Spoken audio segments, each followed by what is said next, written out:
হাওড়ার ডুমুরজলায় বিধ্বংসী আগুনে পুড়ে ছাই অন্তত 90টি ঝুপড়ি। খোলা আকাশের নিচে অসংখ্য মানুষ। বিধ্বংসী আগুনে পুড়ে গেছে অসংখ্য ঝুপড়ি। দমকলে 10টি ইঞ্জিনের 1.5 ঘন্টার চেষ্টায় আগুন নিয়ন্ত্রণে আসে, কিন্তু 90টি ঝুপড়ি পুড়ে যাওয়ায় এই মুহূর্তে শীতের রাতে খোলা আকাশের নিচে অসংখ্য বাসিন্দা।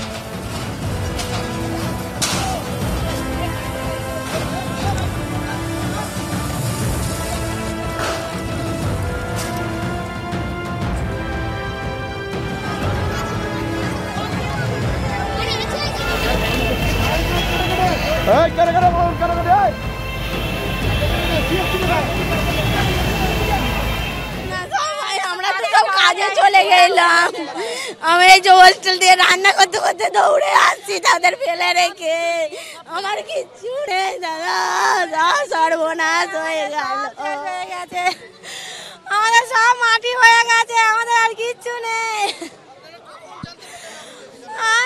আমার ছেলে ডাক্তার দেখাতে গেছিলাম, ডাক্তার দেখাতে গেছি, সবাই শুনছি বলে আগুন লেগে গেছে। আমি ছুটে এসে ছেলেকে, অসুখ ছেলে, তুলে ঘর করেছি। আর কিছু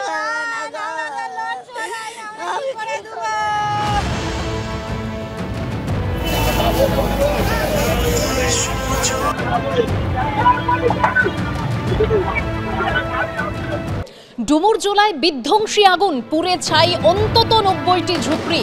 ডুমুরজলা স্টেডিয়ামের কাছে ঝুপড়িতে বিধ্বংসী আগুন, পুড়ে ছাই অন্তত 90টি ঝুপড়ি। যে ছবি আপনাদেরকে দেখাচ্ছি, দাউ দাউ করে জ্বলছে ঝুপড়িগুলো, সেই ছবি দেখতে পাচ্ছেন।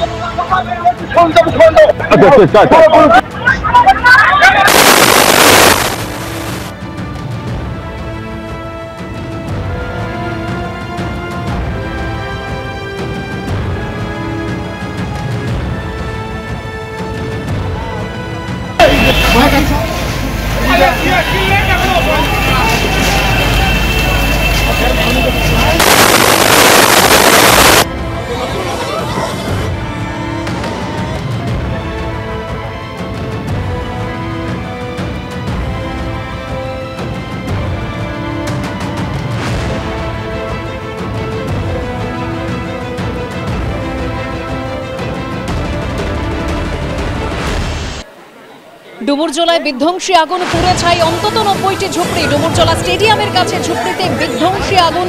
ঘটনাস্থলে দমকলের 7টি ইঞ্জিন কাজ করে আগুন নেভানোর। পুড়ে ছাই হয়ে গিয়েছে 90টি ঝুপড়ি। এমনকি পাশের বহুতলেও আতঙ্ক ছড়িয়েছে বলে জানা যাচ্ছে।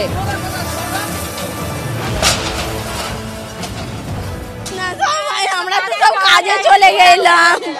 আমি এই যে হোস্টেল দিয়ে রান্না করতে করতে দৌড়ে আসছি তাদের ফেলে রেখে।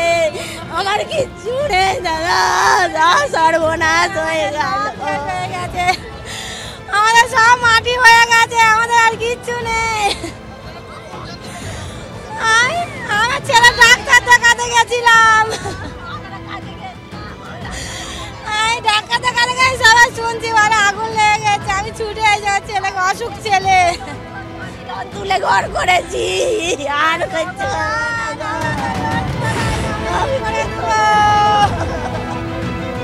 আরো বিস্তারিত জানবো, আমরা কথা বলবো। আমাদের প্রতিনিধি সন্দীপ সরকার আমাদের সঙ্গে বলতে সরাসরি রয়েছে। সন্দীপ, আগুন লাগার কারণ কিছু কি জানা গিয়েছে? আর যারা সর্বস্ব হারালেন তাদের সাহায্যের জন্য কোনো উদ্যোগ?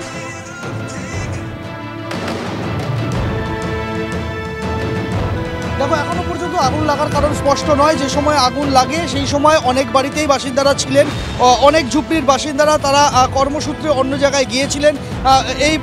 এই ঝুপড়িতে যারা থাকেন তাদের মধ্যে অনেকেই পরিচারিকার কাজ করেন বিভিন্ন জায়গায়, তারা তাদের কাজে গিয়েছিলেন। ফলে সেই রকম একটি সময় আগুন লাগে এবং আগুন লেগে মুহূর্তের মধ্যে কিন্তু এই গোটা ঝুপড়ি সম্পূর্ণভাবে আগুনের গ্রাসে চলে যায়। প্রায় 70 থেকে 90টি ঝুপড়ি ভস্মীভূত হয়েছে এখনো পর্যন্ত, সেরকমটাই খবর। দমকলের 9টি ইঞ্জিন কাজ করছে আগুন নেভানোর। এখনো পর্যন্ত যে সমস্ত জায়গায় ধোঁয়া দেখা যাচ্ছে সেখানে দমকল বাহিনী তারা জল দেওয়ার কাজ চালিয়ে যাচ্ছেন, এবং যে সমস্ত ঝুপড়ি থেকে এখনো পর্যন্ত ধোঁয়া বেরোতে দেখা যাচ্ছে সেখানে আলমারি বা আসবাবপত্র যা রয়েছে, পুড়ে যাওয়া ভস্মীভূত হওয়া আলমারি আসবাবপত্র যা রয়েছে সেগুলিকে ভেঙে ভেতর আগুনের উৎসে আর কোথাও রয়ে গিয়েছে কিনা সেখানে জল দেওয়ার কাজ চালাচ্ছেন দমকল কর্মীরা। ঘটনাস্থলে দমকল মন্ত্রী সুজিত বসু এসেছিলেন ছিলেন, তিনি তত্ত্বাবধানে ছিলেন বেশ কিছুটা সময়, তারপর তিনি চলে গিয়েছেন, দমকল আধিকারিকরা পৌঁছেছেন, আগুন নেভানোর কাজ কিন্তু প্রায় শেষ। এই মুহূর্তে কুলিং ডাউনের কাজ চলছে আমরা দেখতে পাচ্ছি। বাড়ির যারা বাসিন্দারা রয়েছেন তাদের প্রত্যেকের বক্তব্য যে প্রত্যেকেরই সব কিছু সর্বস্ব ভস্মীভূত হয়ে গিয়েছে, কারুর ঘরে বিন্দুমাত্র কোনো কিছু অবশিষ্ট নেই। ফলে এরকম একটা অবস্থায় সরকারি সাহায্যের প্রার্থনা করছেন প্রায় প্রত্যেক ঝুপড়ির বাসিন্দারা।